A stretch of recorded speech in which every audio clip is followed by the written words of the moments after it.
Hello everyone, তোমরা সবাই কেমন আছো? আশা করি তোমরা সবাই খুব ভালো আছো। হ্যাঁ, আমিও খুব ভালো আছি। আজকে খুব খুব খুব আনন্দ, কারণ গোপুর জন্মাষ্টমী আসছে। তো তাই জন্য আমি কি ডেকোরেশন করছি না করছি তোমাদের সবটা ভিডিওর মধ্যে দেখাবো, এবং কিভাবে কি করছি সেটাও তোমরা দেখে নেবে। আর তোমরা যদি চাও বাড়িতে এরকমভাবে ডেকোরেশন করতে, হয়তো ভিডিওটা আমি পরে আপলোড করব, কিন্তু তোমরা পরের বারের জন্যে এটা সুবিধা হবে দেখে নিলে। তো আমি কিভাবে কি করছি, বা অন্য কোনো পুজো, ধরো লক্ষ্মী পুজো বা গণেশ পুজো, আরও পুজো তো আসছে, পুজোতেই সবে স্টার্ট। তো সেই পুজোতেও তোমরা চাইলে এরকমভাবে ডেকোরেশন করে নিতে পারবে। তো খুব সহজে এটা ডেকোরেশনটা করব, মানে আমি প্রত্যেকবার এরকমভাবেই করি ডেকোরেশন। তো সেটাই তোমাদের সাথে এইবারে শেয়ার করব। তো চলো ভিডিওটা দেরি না করে শুরু করা যাক।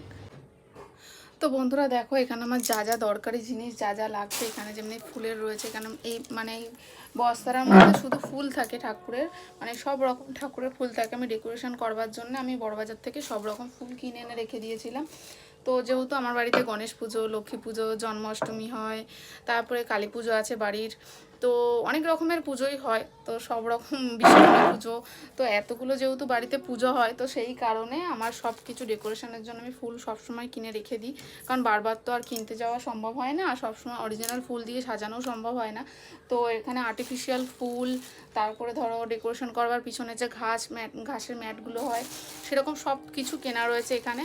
আর আমি যেহেতু ওই দেখো, এইটার মধ্যে যেহেতু গোপুর সব কিছু থাকে, তো এটা আমি এইখানটাতে আমি ডেকোরেশনটা করব। কেন কি বলো তো, এই আলমারিটা সরানোর মতো জায়গা নেই, কারণ খুব জায়গাটা শর্ট আমাদের। তো এখানে গোপুরা থাকে, তো এর ওপরে শোয়ানোর ব্যবস্থা করা আছে, তো সেই কারণে ভাবছি আমি এখানে এই দেখো এই জল চৌকিটা এখানে দিয়ে, আর এখানে এই ডেকোরেশনের এটা করব।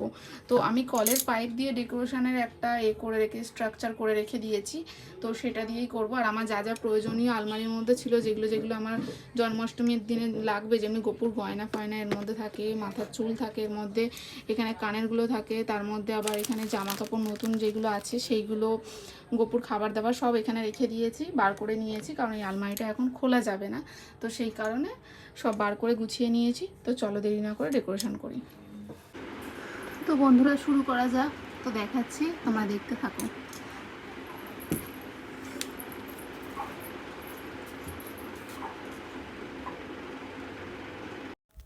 তো বন্ধুরা দেখো, এখানে স্ট্রাকচারটার উপরে আমি এবারে সাদা ওড়না দিয়ে আমি কভার করে নেব, তাহলে ব্যাকগ্রাউন্ডটা দেখতে ভালো লাগবে। আর যখন সাদা ওড়নার মধ্যে, ব্যাকগ্রাউন্ডের মধ্যে যখন আমি ডেকোরেশন করব, তখন খুলবে, জিনিসটা ভালো লাগবে। তোমরা চাইলে যে কোনো কালারের ওড়না নিতে পারো, তবে সাদার মধ্যে ডেকোরেশন করলে সেটা ফোটে ভালো।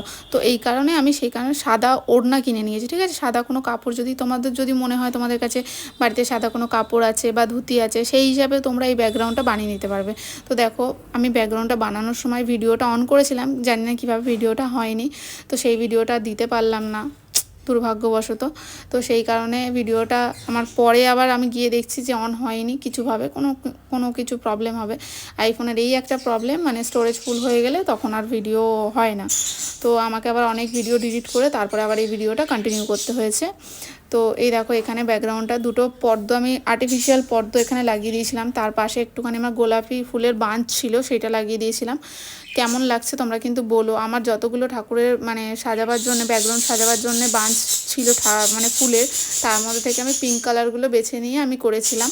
কারণ কি, সব কালার ইউজ করিনি, দেখতে অতটা ভালো লাগতো না, তো সেই কারণে মানে পিঙ্ক কালার সাদাটার মধ্যে ফুটছিল ভালো, আর একটু সোভার লুক দিচ্ছিল বলে সেই কারণে আমি এরকমভাবে ব্যবহার করেছি। সাদা আর পিঙ্কের মধ্যেই রেখেছি, আর একটুখানি সবুজ মানে পাতার ছিল, লতা, ওই যে চেনগুলো হয়, চেন ছিল, সেগুলো লাগিয়ে দিয়ে, আর পিছনে স্টার লাইট লাগিয়ে দিয়েছিলাম।